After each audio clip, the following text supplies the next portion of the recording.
Colorado Territory, 1875.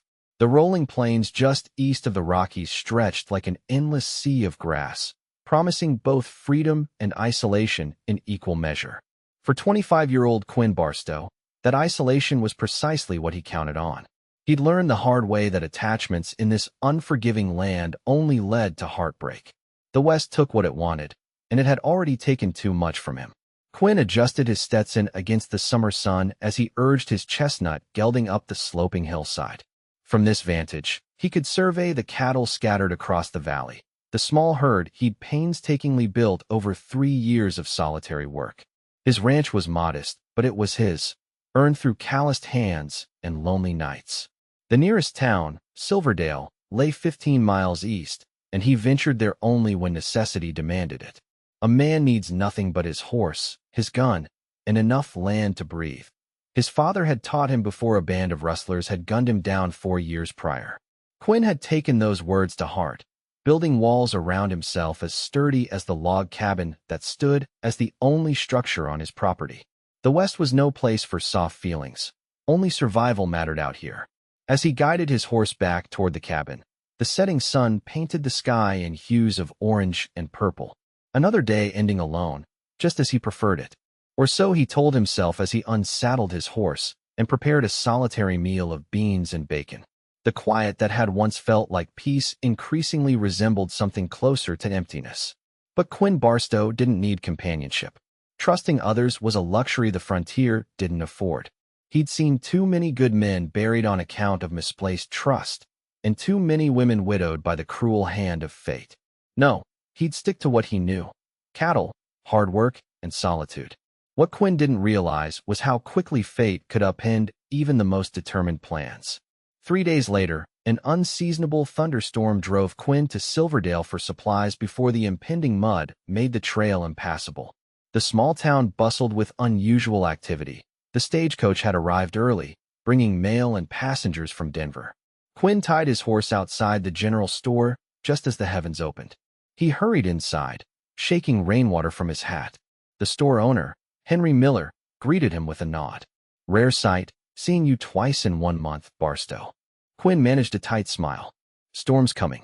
Need flour and coffee before I get trapped out there." As Henry gathered his supplies, the bell above the door jingled. A young woman stepped in, struggling to close her umbrella against the wind.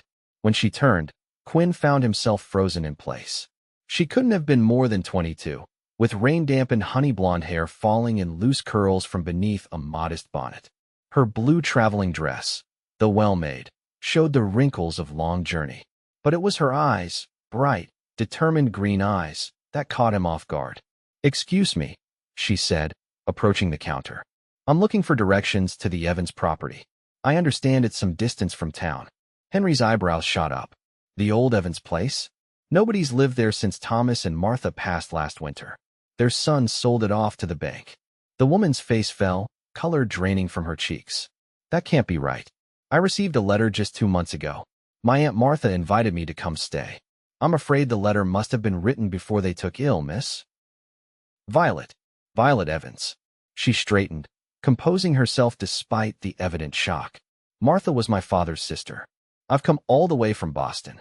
Quinn found himself speaking before he could think better of it. "The stagecoach won't run back to Denver until next week with the rain coming." Henry nodded solemnly. "Mrs. Peterson runs a boarding house, but with the cattle buyers in town, I doubt there's a room to spare." Violet Evans clutched her reticule tighter, her knuckles whitening. For all her composure, Quinn recognized the look of someone whose plans had just crumbled to dust. He knew that feeling all too well. "I'll figure something out," she said, her voice admirably steady. "Thank you for the information." As she turned to leave, thunder cracked overhead, making the windows rattle.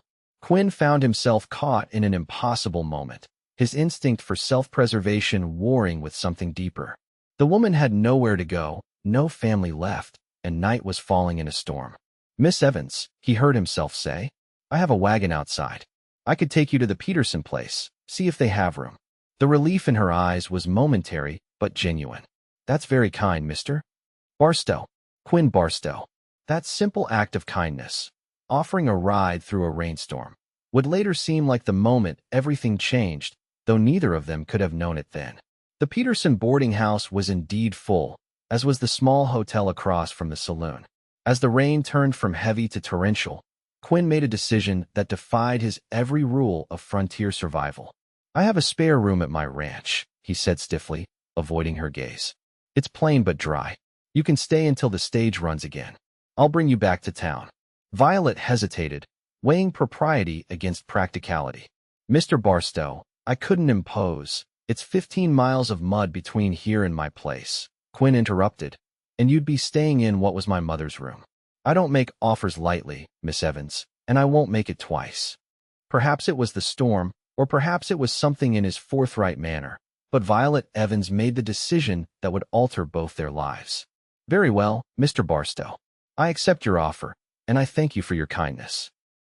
The journey to Quinn's ranch was arduous through the storm, the wagon wheels fighting the increasingly muddy trail. They spoke little, both focused on enduring the deluge. Violet sat beside him on the wagon bench, her shoulders squared against the wind and rain, revealing a resilience Quinn hadn't expected from a city woman. By the time they reached his cabin, darkness had fallen completely. Quinn lit a lantern and showed her to the small room that had once belonged to his mother, a space he kept clean but rarely entered. "It's not much," he said, lighting a second lamp. Violet surveyed the simple room with its narrow bed and handmade quilt. "It's shelter in a storm, Mr. Barstow. That makes it perfect." Later, after providing her with a modest meal and ensuring she had what she needed, Quinn sat alone by the fire, questioning his sanity. He'd broken his own cardinal rule: keep to yourself, trust no one, for a stranger with green eyes and a quiet dignity in the face of disappointment. It was only for a few days, he told himself, until the roads dried and the stage returned. Then Violet Evans would go back to civilization where she belonged, and he would return to the solitude he'd chosen. But as the storm raged outside, battering the roof with rain and wind, Quinn couldn't deny the strange comfort of knowing another soul breathed under his roof. It had been years since he'd shared his space with anyone. The next morning dawned clear and bright, the storm having blown itself out overnight. Quinn rose before dawn, as was his habit, and was surprised to find Violet already awake, attempting to coax life into the cook stove. "Good morning, Mr. Barstow," she said, straightening when she noticed him. "I hope you don't mind. I thought I might prepare breakfast as thanks for your hospitality." Quinn paused, thrown off balance by this intrusion into his routine. "You don't need to do that." "Perhaps not, but I'd like to be useful."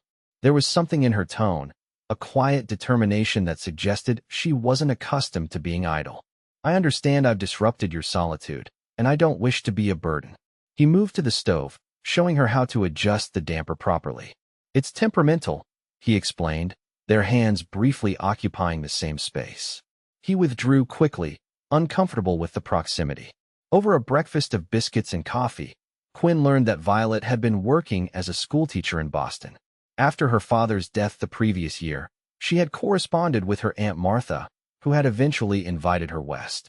"I had hoped for a fresh start," she admitted, her fingers tracing the rim of her coffee cup. "Teaching opportunities are scarce in Boston unless you have connections, which I no longer did after Father passed." "And now?" Quinn asked, surprising himself with his interest. Violet looked up, her green eyes clear and direct. "Now I find myself at a crossroads. I have some savings, but not enough to establish myself without employment." Quinn nodded, understanding the precariousness of her position all too well. The West was unforgiving to those without resources or connections. "The schoolhouse in Silverdale has been empty since Miss Wilson married the blacksmith last fall," he found himself saying. "Town's been looking for a replacement." A flash of hope crossed her face, quickly tempered by caution. "Do you think they would consider someone like me? Someone educated with teaching experience?" "I reckon they'd be foolish not to." The smile that bloomed across her face caught him unprepared. It transformed her features from merely pretty to genuinely beautiful, and Quinn felt something shift in his chest, a dangerous loosening of the walls he'd built. "Thank you, Mr. Barstow," she said. "Not just for the information, but for everything.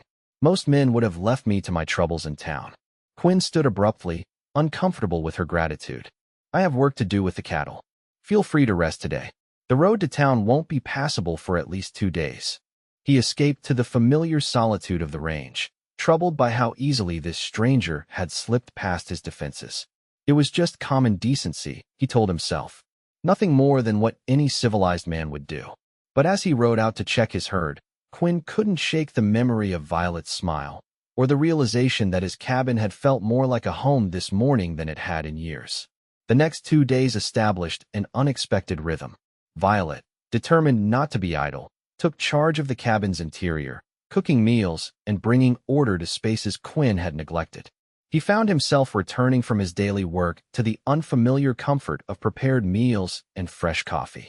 On the evening before they were to return to town, they sat outside on the rough-hewn bench Quinn had built years ago. The setting sun cast golden light across the plains, and for once, the silence between them felt companionable rather than strained. "I've been thinking," Violet said finally, her hands folded in her lap. "If the teaching position is still available in Silverdale, I might stay. At least for a while." Quinn glanced at her, surprised by the flutter of something that might have been relief in his chest. "The West isn't kind to those who come seeking an easy life." "I've never sought an easy life, Mr. Barstow. Only a meaningful one." She met his gaze directly. "My father always said that difficulties reveal our true character. I believe the frontier simply accelerates that process." Her insight struck uncomfortably close to Quinn's own experience. "Your father sounds like a wise man." He was. A shadow crossed her face. He also believed that isolation was the enemy of the human spirit, that we need connection to truly live, not merely survive. Quinn looked away, unwilling to acknowledge how her words echoed his own unspoken doubts. "Some connections bring nothing but pain." "Yes," she agreed softly. "But without risking pain, how can we ever experience joy?" The question hung between them, unanswered, as darkness settled over the land. The following day, Quinn drove Violet back to Silverdale as promised. The town council was indeed eager to meet a qualified teacher, and by afternoon, Violet had secured not only the position but temporary lodging with the minister's widow, Mrs. Holcomb. "It seems I will be staying in Silverdale after all," she told Quinn as he prepared to depart. "I can never thank you enough for your kindness when I most needed it." Quinn shifted uncomfortably, adjusting his hat. "Anyone would have done the same."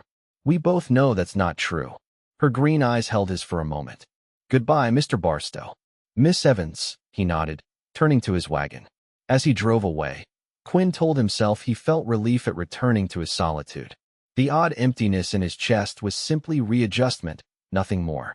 He had no business feeling disappointment that their paths had crossed only briefly. Yet in the weeks that followed, Quinn found himself making excuses to visit Silverdale more frequently than his usual monthly trip. He told himself it was for supplies or information about cattle prices, but he couldn't deny the way his eyes searched for a glimpse of honey-blonde hair among the townspeople. When he finally encountered Violet again, she was emerging from the newly reopened schoolhouse, surrounded by a group of children ranging from 6 to 14 years of age. Her face was animated as she answered their questions, her green eyes bright with enthusiasm. She spotted him across the street and, after dismissing her students, approached with a warm smile. "Mr. Barstow, what brings you to town?" "Supplies," he said, gesturing vaguely toward the general store. "How is the teaching position?" "Challenging, but rewarding. These children are eager to learn, though some have had little formal education." Her expression grew mischievous. "I've had to adapt my Boston methods to frontier realities." Against his better judgment, Quinn found himself asking, "Would you allow me to escort you to dinner at the hotel restaurant?" To hear about those adaptations. The invitation surprised them both. Violet recovered first, her smile widening. "I would like that very much, Mr. Barstow." That dinner marked the beginning of a cautious courtship.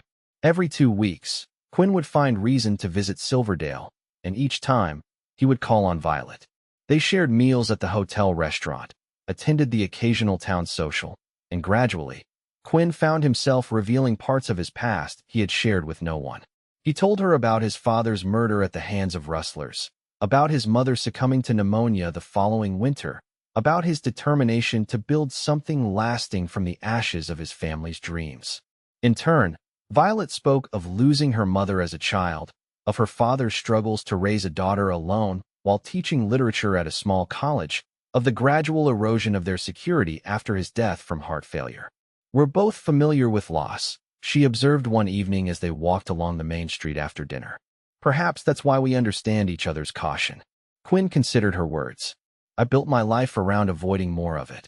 By avoiding connections altogether? It seemed sensible at the time. Violet stopped walking, turning to face him directly. And now? The question hung between them, laden with meaning. Quinn found himself at a crossroads. Continue along the safe, lonely path he'd chosen, or risk the vulnerability of truth. "Now I'm not so certain," he admitted quietly. Their courtship might have continued at this measured pace had fate not intervened again. 3 months after Violet's arrival in Silverdale, as autumn painted the plains in golds and reds, word came that a group of rustlers had been operating in the area, the same gang suspected in his father's murder. Quinn rode into town for a meeting with the sheriff and other ranchers, his face grim with old memories and fresh determination. The meeting ran late, and afterward, he found himself outside the schoolhouse where a light still burned despite the evening hour. He knocked on the door, surprised when Violet answered. "You're working late," he observed. "Preparing lessons," she explained, inviting him inside.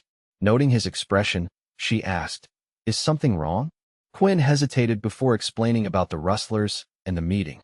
"The sheriff is organizing a group to track them. I've volunteered." Understanding dawned in her eyes. "Because of your father. They need to be stopped." "Yes, they do." She reached for his hand, her touch sending warmth through his calloused palm. "But vengeance is a dangerous companion, Quinn."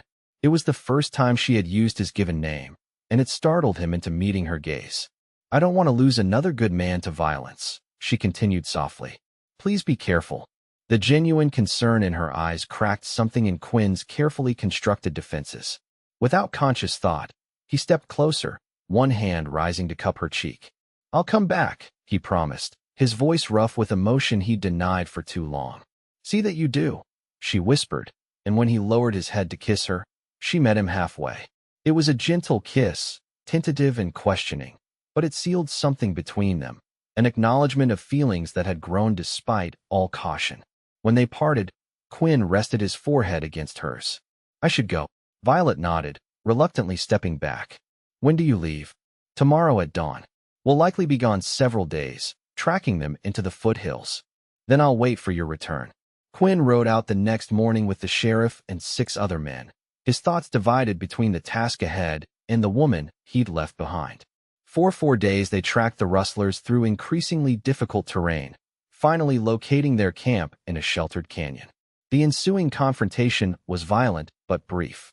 Outnumbered and surrounded, most of the rustlers surrendered, except for their leader, a hard-eyed man named Silas Monroe, who drew on the sheriff. Quinn's quick shot saved the lawman's life, but left Monroe wounded and vengeful. "You'll regret this, Barstow," he snarled as they bound his injuries. "A man like me has friends." Quinn dismissed the threat, satisfied that justice would finally be served for his father's murder.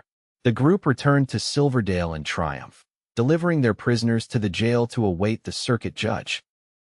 His first thought upon reaching town was to find Violet, to tell her the rustlers were caught and the danger past. But as he approached the schoolhouse, an odd prickle of unease raised the hair on his neck. The door stood partially open, unusual for the meticulous Violet. Inside, chairs were overturned, and her desk had been ransacked. Most alarming of all was the note pinned to the wall with a hunting knife, a note addressed to him. "Barstow, your woman for Monroe. Midnight at your ranch. Come alone or find her pretty throat cut." Cold fear washed through Quinn, followed immediately by a burning rage. The rustlers hadn't all been caught. Some had remained behind, watching. And now they had Violet. Quinn had little time to formulate a plan. He notified the sheriff, who promised to gather men and follow discreetly, then rode hard for his ranch, his mind racing with possibilities and dangers. The thought of Violet in the hands of men like Monroe's gang tormented him with every mile. By the time he approached his property, full darkness had fallen. Quinn dismounted a distance away, approaching cautiously on foot. Through the window of his cabin, he could see the flicker of lamplight and movement inside. Creeping closer, he made out Violet, bound to a chair, and 2 men with guns. She appeared unharmed but frightened, her face pale in the lamplight. The sight of her like that, captive in what should have been a place of safety, shattered Quinn's remaining illusions about isolation being protection. His solitude hadn't prevented this violence. It had only ensured Violet faced it alone. Quinn circled the cabin, looking for an advantage. When one of the men stepped outside to smoke, Quinn seized his opportunity, subduing him silently before taking his position. The element of surprise would be his only advantage. He entered the cabin with his gun drawn, startling the remaining kidnapper. "Let her go," Quinn demanded, his voice deadly calm. "Barstow?" The man sneered, pressing his pistol against Violet's temple. "Right on time. Where's Monroe?" "Still in jail where he belongs. The sheriff knows I'm here." Fear flashed in the man's eyes, quickly replaced by desperation. "Then I've got nothing to lose, do I?" What happened next unfolded in heartbeats. As the man's finger tightened on the trigger, Violet threw herself sideways, toppling the chair. Quinn fired in the same instant, his bullet finding its mark as the kidnapper's shot went wild. The aftermath was chaos, checking Violet for injuries, untying her bonds, holding her trembling form against his chest as she sobbed with relief and delayed terror. "I thought they would kill you," she whispered against his shirt. "I was so afraid." "I'm here," Quinn murmured into her hair. "I'm here." When the sheriff and his men arrived minutes later, they found Quinn and Violet still locked in that embrace, reluctant to let go even as reality reasserted itself around them. The following days brought a reckoning for Quinn. As Violet recovered from her ordeal at Mrs. Holcomb's house, he confronted the truth he'd been avoiding. His belief that isolation meant safety had nearly cost him everything that mattered. The frontier's dangers wouldn't be held at bay by loneliness. They would simply find you with no one to stand beside you when they came. A week after the kidnapping, Quinn rode into town with purpose, stopping first at the jeweler's shop before calling on Violet at the minister's widow's home. They walked to the small-town park, finding a bench beneath an elm tree beginning to turn golden with autumn. "How are you feeling?" he asked, studying her face for signs of lingering trauma. "Better each day," Violet assured him. "And you?" "The sheriff told me Monroe and his men will hang when the judge arrives." Quinn nodded. "Justice for my father, finally. But it feels hollow somehow. Because vengeance doesn't heal what's broken? Because I nearly lost something far more valuable in pursuing it." He took her hand, his calloused fingers gentle against her skin. "When I saw you in that cabin, I realized something I've been fighting since the day we met." Violet's green eyes widened slightly. "What did you realize?" "That I've been a fool." Quinn drew a deep breath. "I thought avoiding connections meant avoiding pain. Instead, I was just avoiding living." He reached into his pocket, withdrawing a small velvet box. "I don't want to avoid it anymore, Violet. Not with you." He opened the box to reveal a modest ring with a small diamond flanked by emeralds that reminded him of her eyes. "I love you," he said simply. "I love your courage and your kindness, your strength and your smile. I can't promise the frontier will ever be completely safe, but I can promise you won't face its challenges alone again. Will you marry me?" Tears welled in Violet's eyes as she looked from the ring to his face. "Yes," she whispered. "Yes, Quinn." As he slipped the ring onto her finger, Quinn leaned close, his voice soft against her ear. "Forever," he whispered. Violet's heart swelled with certainty as she looked into his eyes. In that moment, she knew her heart had found its home, not in a place, but in a person. In this man who had journeyed from isolation to love, just as she had traveled from loss to belonging. Their wedding took place that December in Silverdale's small church, with the entire town in attendance. The school children Violet taught formed an honor guard, tossing flower petals as the newlyweds emerged into the winter sunshine. By spring, they had expanded Quinn's cabin, adding rooms for the family they hoped to build.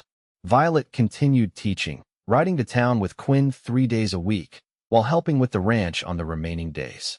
Their partnership proved stronger than either could have accomplished alone, Violet's education complementing Quinn's practical knowledge, her warmth softening his hard edges. One evening, as summer approached again, they sat together on the porch of their improved home. Quinn's arm rested comfortably around Violet's shoulders, his hand occasionally drifting to the gentle swell of her stomach where their first child grew. "I was thinking about names today," Violet said, leaning into his embrace. "If it's a boy, perhaps Thomas after my uncle?" Quinn nodded, his free hand covering hers. "And if it's a girl, Margaret, after my mother." The setting sun painted the horizon in brilliant color, the vast landscape no longer seeming empty, but full of possibility. Quinn thought about the path that had brought him here, from isolation born of fear to connection born of courage. "Are you happy?" he asked, still sometimes amazed by the turn his life had taken. Violet smiled up at him, her green eyes reflecting the golden light. "Completely. And you?" Quinn pressed a kiss to her forehead, thinking of the lonely man he'd been just a year before. "I never knew it was possible to be this happy," he admitted. "You were right about connection being necessary to truly live. And you were right about the frontier revealing character," she countered. "It revealed yours to me and mine to you." As darkness settled over the plains, they remained together on the porch, watching the first stars appear. The west was still wild, still dangerous in its way, but they would face whatever came together. Quinn had finally learned what his father's wisdom had lacked. That true strength came not from standing alone, but from finding someone worth standing beside. In the warmth of Violet's presence, in the promise of their child, and in the home they were building together, Quinn Barstow had found what the frontier truly offered, not just space to breathe, but a place to belong.